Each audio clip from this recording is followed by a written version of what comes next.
జగన్మోహన్ రెడ్డి ఈ రోజు ఒక ప్రకటన చేశారు. బుధవారం ఢిల్లీలో ధర్నా చేస్తారంట. ఎందుకు చంద్రమండలం పోయి చేయి, నువ్వు చేసినటువంటి ఘనత మొత్తం ప్రపంచమంతా చూస్తుంది, విశ్వమంతా చూస్తుంది.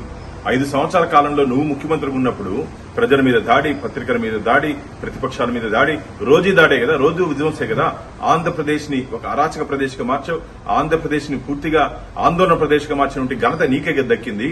మేము అధికారంలోకి వచ్చి, ఎన్డీఏ కూటమి అధికారంలోకి వచ్చి 30 రోజులైంది. భారతీయ జనతా పార్టీ, టీడీపీ, జనసేన మేము వచ్చిన తర్వాత ఒక శాంతియుత వాతావరణంలో ఆంధ్రప్రదేశ్ ని స్వర్ణాంధ్రప్రదేశ్ గా చేయాలని చెప్పి ముందుకు పోతా అంటే మా మీద మసిపూసే ప్రయత్నం చేస్తున్నావు.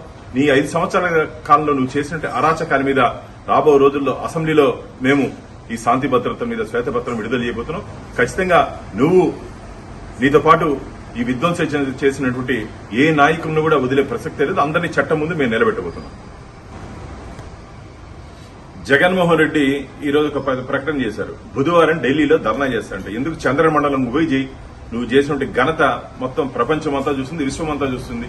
5 సంవత్సరాల కాలంలో నువ్వు ముఖ్యమంత్రిగా ఉన్నప్పుడు ప్రజల మీద దాడి, పత్రికల మీద దాడి, ప్రతిపక్షాల మీద దాడి, రోజు దాడే కదా, రోజు విధ్వంసే కదా.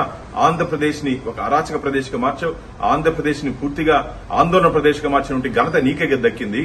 మేము అధికారంలోకి వచ్చి, ఎన్డీఏ కూటమి అధికారంలోకి వచ్చి 30 రోజులైంది. భారతీయ జనతా పార్టీ, టీడీపీ, జనసేన మేము వచ్చిన తర్వాత ఒక శాంతియుత వాతావరణంలో ఆంధ్రప్రదేశ్ ని స్వర్ణాంధ్రప్రదేశ్ గా చేయాలని చెప్పి ముందుకు పోతా అంటే మా మీద మసిపూసే ప్రయత్నం చేస్తున్నావు.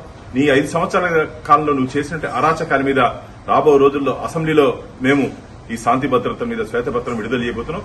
ఖచ్చితంగా నువ్వు నీతో పాటు ఈ విధ్వంసం చేసినటువంటి ఏ నాయకులను కూడా వదిలే ప్రసక్తే లేదు. అందరినీ చట్టం ముందు మేము నిలబెట్టబోతున్నాం.